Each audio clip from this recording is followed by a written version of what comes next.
No final de 2018, nós submetemos um artigo à Revista de Estudos Brasileiros, editada pela USP e pela Universidade de Salamanca, e esse artigo acaba de ser publicado. O título dele é Democracia Anembrionária, a deterioração sociopolítica do Brasil pós-impeachment. Nele eu faço uma análise sociológica dos processos que culminaram com a deposição da presidenta Dilma Rousseff até a prisão do ex-presidente Lula. Fazemos então uma análise sociológica.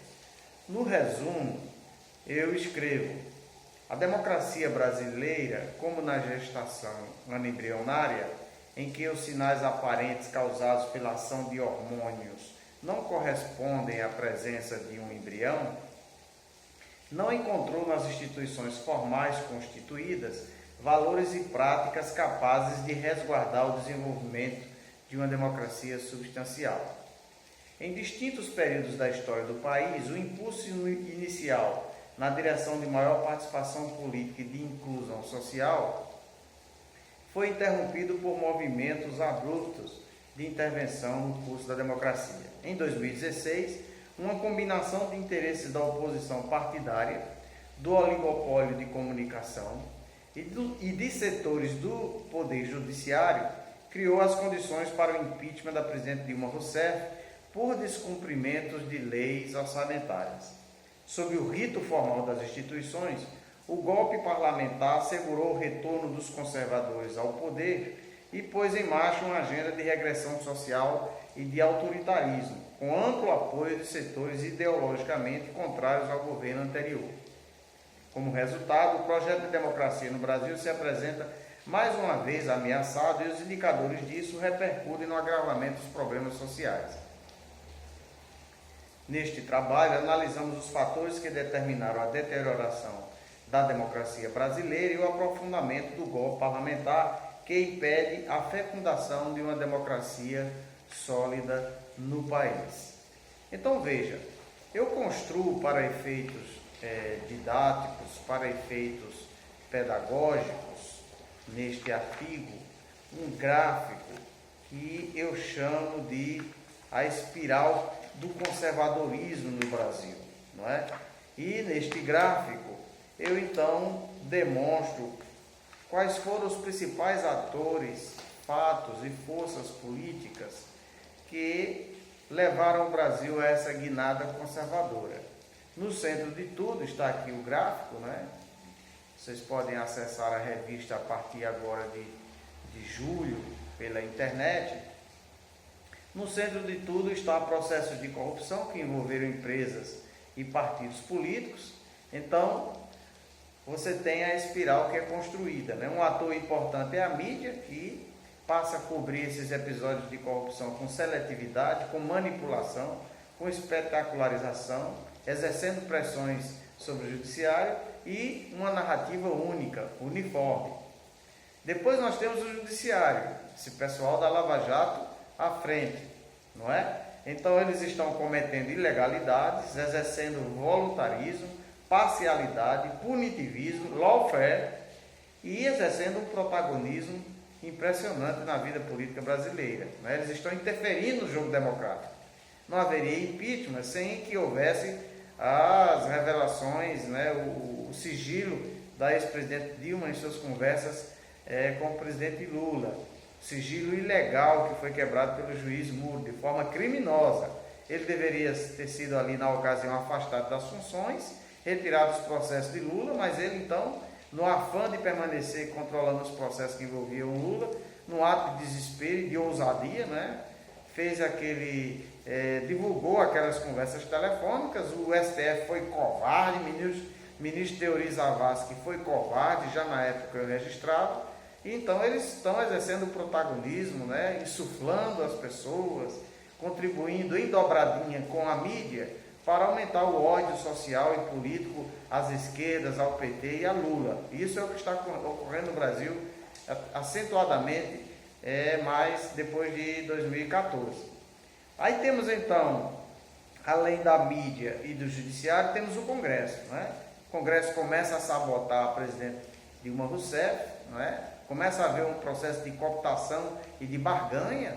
O então vice-presidente lança uma carta-programa, conspira à luz do dia, não é? E se reúne com o PSDB, se alia ao PSDB e com esses outros atores para então promover o impeachment. Então eu faço a análise de cada um desses fatos, não é? Situo que as armas utilizadas foram discursos, narrativas, interpretações das leis, pressões de ruas e até violência física naquela época. Os principais atores então são empresários, é a classe média que é iludida, né, envenenada por isso, a alta burocracia do Estado, que é o judiciário, a Lava Jato, né, e os eleitores de oposição que aproveitaram a oportunidade para fazer a vingança, para ir à forra contra o Partido dos Trabalhadores.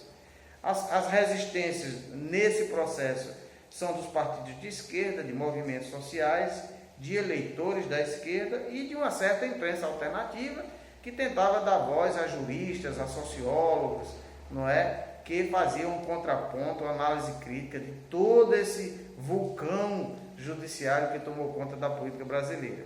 Quais foram as consequências? Nós tivemos a ascensão da direita, o autoritarismo, a regressão social, eu mostro em dados como o Brasil regride socialmente, um protofascismo, né, com a assunção de Jair Bolsonaro na campanha presidencial e lanço uma interrogação como será o futuro governo de Jair Bolsonaro. Ainda não tinha acontecido as eleições. O importante de tudo é citar esse artigo em função dos fatos que estão sendo revelados ao Brasil agora, os crimes cometidos pelo juiz Sérgio Moro e sua trupe de procuradores que forjaram, não é, provas, intimidaram testemunhas para condenar o ex-presidente Lula, afastá-lo do processo eleitoral e permitir a ascensão de Jair Bolsonaro. Sérgio Moro se torna ministro de Jair Bolsonaro, pretende ter uma cadeira no STF, isso projetos que agora estão balançados, né, ameaçados pelas revelações do The Intercept. Então, no artigo eu digo, o fato novo do atual aborto da democracia brasileira é a associação dos grandes meios de comunicação com setores do judiciário. O julgamento e a sentença condenatória do ex-presidente Lula são o ápice de um processo de judicialização da política e de politização da justiça que, sob a forma de espetacularização, seletividade e voluntarismos, deu vazão às idiosincrasias do judiciário, cujo resultado concreto foi a retomada do poder pela direita reacionária e a criminalização da esquerda entre os consumidores de informações e de opiniões produzidas na grande imprensa. Ainda Jair Bolsonaro não estava eleito, mas a direita já dava a agenda, já tomava a agenda do Brasil, né, a partir do momento em que Michel Temer assumiu. Finalizando, eu escrevo: no espaço social de disputa pelo discurso, a grande mídia se encarrega de construir a aura de infabilidade em torno dos procedimentos judiciais, alçando seus protagonistas à condição de guardiões da moralidade, alguns dos quais tornados celebridades, instrumentalizando-se da justiça para atingir inimigos políticos. Enfatuados pelo poder e prestígio adquiridos, atores do judiciário abusam de prerrogativas e se oferecem como instrumentos de disputa política. O que, ante a legitimidade com a qual a mídia os cobre, inibe as instâncias corretivas e imobiliza o cidadão comum, desprovido de informações e de conhecimentos que contrastem com o espetáculo jurídico midiático apresentado no cotidiano brasileiro, amparado por uma narrativa única. Então, amigos, é muito confortador para nós vermos o que está acontecendo, porque a época em que escrevíamos isso, fazíamos essas análises, debatíamos em congressos também, não é? Éramos tidos como esquerdopatas, não é? Petistas que estavam deslegitimados, não é?